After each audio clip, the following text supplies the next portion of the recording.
بسم اللہ الرحمن الرحیم۔ السلام علیکم ورحمۃ اللہ وبرکاتہ۔ حضور نبی کریم صلی اللہ علیہ وآلہ وسلم نے ہجرت کے بعد چند دن قباء میں قیام فرمایا۔ قباء کے اثناء قیام میں ایک دن حضور اکرم صلی اللہ علیہ وآلہ وسلم اپنے چند جانثاروں کے درمیان رونق افروز تھے اور کھجوریں تناول فرما رہے تھے کہ اتنے میں میانہ قد، گھنی داڑھی اور نہایت سرخ چہرے والے ایک صاحب مجلس نبوی میں وارد ہوئے۔ ان کا لباس گرد آلود تھا، چہرے پر تکان کے آثار تھے اور ایک آنکھ پر پٹی بندھی ہوئی تھی۔ صاف معلوم ہوتا تھا کہ وہ کسی لمبے سفر سے آ رہے ہیں اور ان کی آنکھ دکھ رہی ہے۔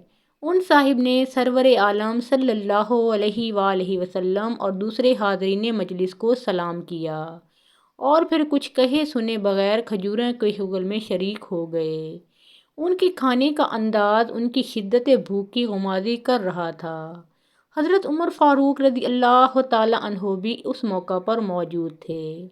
انہوں نے حیران ہو کر پوچھا، یا رسول اللہ صلی اللہ علیہ وآلہ وسلم، ملاحظہ فرمائیے، ان کی آنکھ دکھ رہی ہے اور کس قدر شوق سے کھجوریں اڑا رہے ہیں، چونکہ اشوب چشم کی حالت میں کھجور کھانا مضر ہوتا ہے۔ اس لیے حضور اکرم صلی اللہ علیہ وآلہ وسلم نے بھی ان صاحب سے مخاطب ہو کر فرمایا، سبحان اللہ، تمہاری آنکھ کھائی ہے اور کھجوریں کھا رہے ہو۔ ان صاحب نے عرض کیا، یا رسول اللہ صلی اللہ علیہ وآلہ وسلم، میں اس آنکھ کی طرف سے کھا رہا ہوں جو کہ اچھی ہے۔ ان کا جواب سن کر سرور عالم صلی اللہ علیہ وآلہ وسلم اس قدر ہنسے کہ دندان مبارک کا نور ظاہر ہونے لگا۔ کھجوروں سے فارغ ہو کر وہ صاحب حضرت ابوبکر صدیق رضی اللہ تعالیٰ عنہ کی طرف متوجہ ہوئے اور کہا، واہ صاحب، آپ خود تو رسول اللہ صلی اللہ علیہ وآلہ وسلم کے ہمراہ آ گئے اور مجھے ساتھ نہ لیا۔ پھر حضور اکرم صلی اللہ علیہ وآلہ وسلم کی خدمت میں عرض کیا، یا رسول اللہ صلی اللہ علیہ وآلہ وسلم، میرے ماں باپ آپ پر قربان، آپ نے بھی اس عاجز کا خیال نہ فرمایا۔ میں مکہ میں تنہا رہ گیا اور قریش مجھ پر چڑھ دوڑے، اپنا مال و اسباب سب کچھ انہیں دے کر بڑی مشکل سے جان چھڑائی اور آپ تک پہنچا۔ حضور اکرم صلی اللہ علیہ وآلہ وسلم نے مسکراتے ہوئے فرمایا، ابو یحییٰ، تم نے بڑی نفع مند تجارت کی، ابو یحییٰ، تم نے بڑی نفع مند تجارت کی۔ اس کے ساتھ ہی وحی الہی کے یہ الفاظ لسان رسالت صلی اللہ علیہ وآلہ وسلم پر جاری ہو گئے، وَمِنَ النَّاسِ مَن يَشْرِي نَفْسَهُ ابْتِغَاءَ مَرْضَاتِ اللَّهِ وَاللَّهُ رَءُوفٌ بِالْعِبَادِ۔ لوگوں میں بعض ایسے بھی ہیں جو اپنی جانیں اللہ کی رضا کے لیے بیچ دیتے ہیں اور اللہ اپنے بندوں پر بڑا مہربان ہے۔ یہ صاحب جن کی استقامت اور قربانی کو بارگاہ خداوندی میں کھلے لفظوں میں شرف قبول حاصل ہوا اور جن کی جذبہ فدویت کی خیر الخلائق، فخر کائنات، امام الانبیاء، نبی رحمت صلی اللہ علیہ وآلہ وسلم نے تحسین فرمائی۔ حضرت صہیب رومی رضی اللہ تعالیٰ عنہ تھے۔ حضرت صہیب رومی رضی اللہ تعالیٰ عنہ کا شمار حضرت بلال رضی اللہ تعالیٰ عنہ، حضرت عمار بن یاسر رضی اللہ تعالیٰ عنہ، حضرت عامر بن فہیرہ رضی اللہ تعالیٰ عنہ اور حضرت خباب بن ارت رضی اللہ تعالیٰ عنہ جیسے عظیم المرتبہ صحابہ کی صف میں ہوتا ہے۔ اللہ کے یہ پاک باز بندے مکہ میں غریب الدیار تھے اور اعدائے اسلام کے گھروں میں غلامانہ زندگی گزار رہے تھے، لیکن جو ہی ان کے کانوں تک پیغام حق پہنچا، انہوں نے اس کے قبول کرنے میں ایک لمحہ بھی تامل نہ کیا اور یوں سابقون الاولون کی مقدس جماعت میں شامل ہو گئے۔ یہ دعوت حق کا ابتدائی زمانہ تھا۔ جو شخص نعمت اسلام سے سعادت اندوز ہوتا، کفار کی لرزہ خیز ستم رانیوں کا ہدف بن جاتا۔ پردیسی لوگ چونکہ بالکل بے یار و مددگار تھے، اس لیے شقی القلب کفار ان پر دل کھول کر ظلم ڈھاتے تھے۔ چنانچہ حضرت صہیب الرومی رضی اللہ تعالیٰ عنہ بھی عرصہ تک ان کی مشق ستم کا نشانہ بنتے رہے۔ وہ عراق کے کسی گاؤں کے رہنے والے تھے۔ والد کا نام سنان بن مالک اور والدہ کا نام سلمہ تھا۔ یہ خاندان اپنے علاقے میں بہت معزز تھا۔ سنان یا ان کے بھائی لبید شاہ ایران کی طرف سے ابلا کے حاکم تھے۔ حضرت صہیب الرومی رضی اللہ تعالیٰ عنہ ابھی کم سن ہی تھے کہ اہل روم نے ابلا پر دھاوا بول دیا اور دوسرے مال و اسباب کے علاوہ حضرت صہیب الرومی رضی اللہ تعالیٰ عنہ کو بھی پکڑ کر اپنے ساتھ لے گئے۔ چنانچہ انہوں نے لڑکپن سے جوانی تک کا زمانہ رومیوں کی غلامی ہی میں گزارا۔ اس لیے رومی مشہور ہو گئے۔ ایک دفعہ بنو کلب کے کچھ تاجر اس علاقے میں گئے جہاں حضرت صہیب الرومی رضی اللہ تعالیٰ عنہ غلامی کی زندگی گزار رہے تھے۔ کلبی تاجروں نے حضرت صہیب الرومی رضی اللہ تعالیٰ عنہ کو رومیوں سے خرید لیا اور اپنے ساتھ مکہ لے آئے۔ یہاں انہیں عبداللہ بن جدعان نے کلبوں سے خرید لیا۔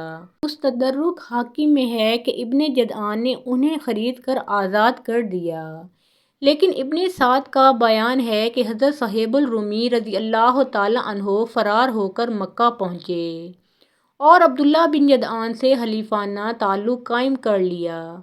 قرائن سے معلوم ہوتا ہے کہ حضرت صہیب الرومی رضی اللہ تعالیٰ عنہ ایک ہنرمند اور محنتی آدمی تھے۔ وہ جب مکہ آئے تھے تو بالکل تہی دست تھے، لیکن چند سال کے اندر اندر اتنا روپیہ کما لیا کہ مکہ کے صاحب ثروت لوگوں میں شمار ہونے لگا۔ اس زمانہ میں سرور عالم صلی اللہ علیہ وآلہ وسلم نے دعوت حق کا آغاز فرمایا۔ حضرت صہیب الرومی رضی اللہ تعالیٰ عنہ کو مبدائے فیاض نے طبع سلیم سے نوازا تھا۔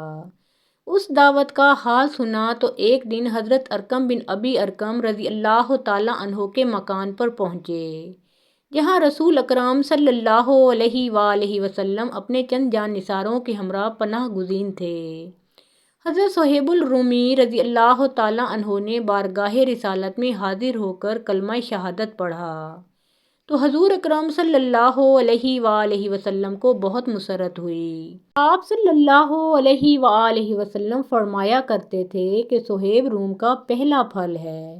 حضرت صہیب الرومی رضی اللہ تعالیٰ عنہ ایک بے یار و مددگار غریب الوطن تھے۔ مشرکین کے شر سے محفوظ رہنے کے لیے اپنا اسلام بعض دوسرے اصحاب کی طرح مخفی رکھ سکتے تھے، لیکن ان کے جوش ایمان نے یہ گوارا نہ کیا کہ ایک دن بھی اپنا اسلام چھپا کر رکھیں۔ مشرکین کے سامنے کھلم کھلا اسلام کا اظہار کر کے انہوں نے گویا بھیڑوں کے چھتے کو ہاتھ لگا دیا۔ یہ بدبخت ان پر اپنے تمام شیطانی حربوں کے ساتھ پل پڑے اور انہیں نت نئی اذیتیں دینا اپنا مشغلہ بنا لیا۔ کبھی گرم ریت پر لٹاتے، کبھی پانی میں غوطے دیتے، کبھی مار مار کر لہو لہان کر دیتے، لیکن آفرین ہے اس مرد وفا سرشت پر کہ ایک لمحہ کے لیے حق سے روح گردانی نہ کی۔ غرض اسی طرح کے زہرہ گداز مظالم سہتے سہتے ایک مدت گزر گئی، یہاں تک کہ حضور اکرم صلی اللہ علیہ وآلہ وسلم نے صحابہ کرام کو مدینہ کی طرف ہجرت کرنے کی اجازت دے دی۔ چنانچہ اکثر صحابہ کرام رضی اللہ تعالیٰ عنہم ہجرت نبوی سے کچھ عرصہ پہلے ہی مدینہ منورہ چلے گئے، تاہم حضرت صہیب الرومی رضی اللہ تعالیٰ عنہ مکہ ہی میں مقیم رہے۔ بہقی کی روایت کے مطابق حضور اکرم صلی اللہ علیہ وآلہ وسلم نے ایک دفعہ حضرت صہیب الرومی رضی اللہ تعالیٰ عنہ کے سامنے فرمایا تھا کہ تم لوگ ایک دن ہجر یا مدینہ کی طرف ہجرت کرو گے۔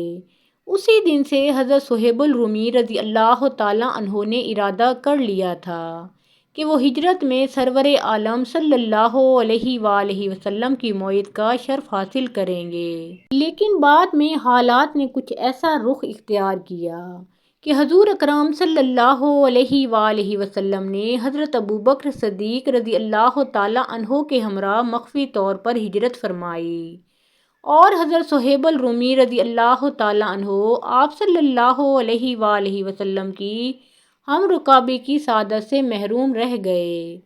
انہیں جب سرور عالم صلی اللہ علیہ وآلہ وسلم کی ہجرت کا حال معلوم ہوا تو مکہ میں ایک دن کاٹنا بھی مشکل ہو گیا اور مدینہ جانے کے لیے بےتاب ہو گئے۔ چنانچہ چند دن بعد انہوں نے رخت سفر باندھا۔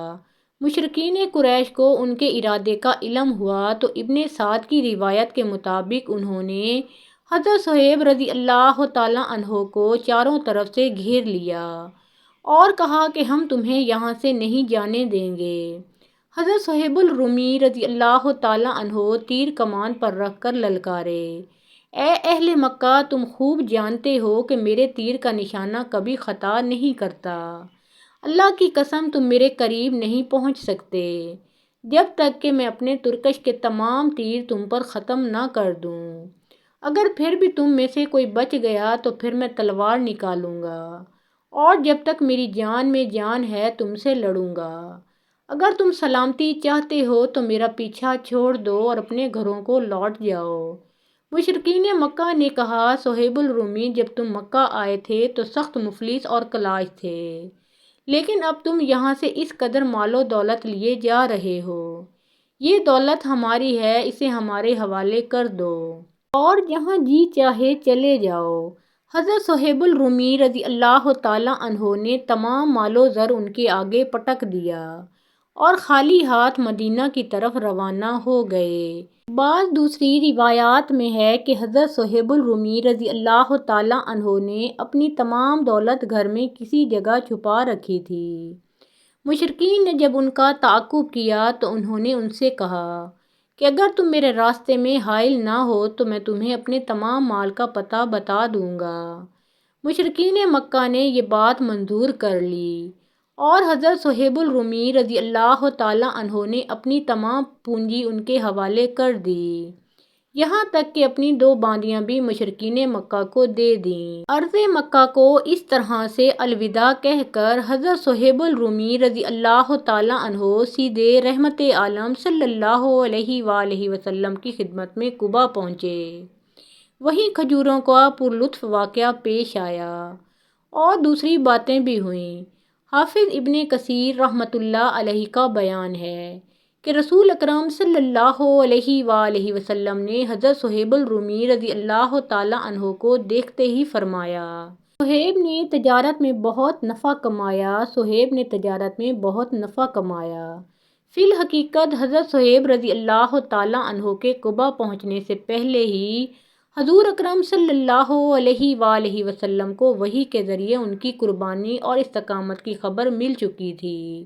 چنانچہ البدایہ والنہایہ میں خود حضرت صہیب الرومی رضی اللہ تعالیٰ عنہ سے روایت ہے کہ میں قبا میں رسول اللہ صلی اللہ علیہ وآلہ وسلم کی خدمت میں پہنچا تو آپ صلی اللہ علیہ وآلہ وسلم نے مجھے دیکھتے ہی فرمایا، اے ابو یحییٰ، تمہاری یہ تجارت بہت نفع مند رہی۔ میں نے عرض کیا، یا رسول اللہ صلی اللہ علیہ وآلہ وسلم، مجھ سے پہلے ابھی آپ تک کوئی نہیں آیا۔ اس واقعہ کی خبر آپ صلی اللہ علیہ وآلہ وسلم کو یقیناً حضرت جبرائیل علیہ السلام نے دی ہے۔ غزوات کا سلسلہ شروع ہوا تو حضرت صہیب الرومی رضی اللہ تعالیٰ عنہ نے بدر سے تبوک تک تمام معرکوں میں رحمت عالم صلی اللہ علیہ وآلہ وسلم کی ہم رکابی کا شرف حاصل کیا۔ انہیں تیر اندازی اور تیغ زنی میں کمال درجے کی مہارت تھی۔ ہر معرکے میں اپنی شجاعت و بصالت کا لوہا منوایا اور اپنے کمال فن سے دشمنوں کو خوب زچ کیا۔ اگر کسی ایسے دشمن کا سامنا ہو جاتا جو سر سے پاؤں تک ذرہ پوش ہوتا تو تاک کر اس کی آنکھ میں اس طرح تیر مارتے کہ وہ الٹ کر پیچھے کی طرف اوندا گر جاتا۔ انہیں راہ حق میں اپنی معرکہ آرائیوں پر بڑا ناز تھا۔ عالم پیری میں لوگوں کو اپنے گرد جمع کر کے انہیں بڑے لطف و انبساط کے ساتھ اپنے جنگی کارناموں کے واقعات سنایا کرتے تھے۔ رحمت عالم صلی اللہ علیہ وآلہ وسلم بھی حضرت صہیب الرومی رضی اللہ تعالیٰ عنہ کی استقامت، اخلاص اور جان بازی کی بڑی قدر فرماتے تھے۔ ایک مرتبہ آپ صلی اللہ علیہ وآلہ وسلم نے فرمایا، صہیب اچھے بندے ہیں، اگر وہ اللہ کا خوف نہ کرتے تب بھی اس کی معصیت نہ کرتے۔ حضور اکرم صلی اللہ علیہ وآلہ وسلم کو حضرت صہیب الرومی رضی اللہ تعالیٰ عنہ اور ان جیسے دوسرے بزرگوں کی دلجوئی کا جس قدر خیال تھا، اس کا اندازہ صحیح مسلم کی اس روایت سے کیا جا سکتا ہے کہ ایک دفعہ حضرت صہیب، حضرت سلمان فارسی اور حضرت بلال رضی اللہ تعالیٰ عنہما کہیں اکٹھے بیٹھے تھے کہ ابو سفیان قبول اسلام سے پہلے ادھر سے گزرے۔ تینوں نے انہیں دیکھ کر کہا، اللہ کی تلوار نے ابھی تک اس دشمن خدا کا سر قلم نہیں کیا۔ حضرت ابو بکر صدیق رضی اللہ تعالیٰ عنہ بھی کہیں پاس ہی تھے، تو انہوں نے فرمایا، یہ شخص قریش کا سردار ہے، اس کے لیے ایسے سخت الفاظ منہ سے نہ نکالو۔ اس کے بعد انہوں نے حضور اکرم صلی اللہ علیہ وآلہ وسلم کی خدمت میں حاضر ہو کر یہ واقعہ بیان کیا۔ حضور اکرم صلی اللہ علیہ وآلہ وسلم نے فرمایا، تمہارے ٹوکنے پر شاید یہ لوگ برا مان گئے ہوں، ان کو ناراض کرنا گویا اللہ کو ناراض کرنا ہے۔ حضرت ابو بکر صدیق رضی اللہ تعالیٰ عنہ حضور اکرم صلی اللہ علیہ وآلہ وسلم کا ارشاد سن کر لرز گئے۔ اسی وقت ان تینوں بزرگوں کے پاس لوٹ کر آئے اور کہا، پیارے بھائیوں، میری بات سے تم ناراض تو نہیں ہو گئے؟ انہوں نے کہا، نہیں اے ابو بکر، ہمارے دل میں تمہارے خلاف کوئی ملال نہیں ہے، اللہ تعالیٰ تمہاری مغفرت کرے۔ رحمت عالم صلی اللہ علیہ وآلہ وسلم حضرت صہیب الرومی رضی اللہ تعالیٰ عنہ پر اس قدر مہربان تھے کہ آپ صلی اللہ علیہ وآلہ وسلم نے خود ان کی کنیت ابو یحییٰ تجویز فرمائی، حالانکہ حضرت صہیب الرومی کا یحییٰ نام کا کوئی لڑکا نہ تھا۔ حضرت عمر فاروق رضی اللہ تعالیٰ عنہ کو ان سے غایت درجہ محبت تھی اور وہ ان کی بہت تعظیم و تکریم کرتے تھے۔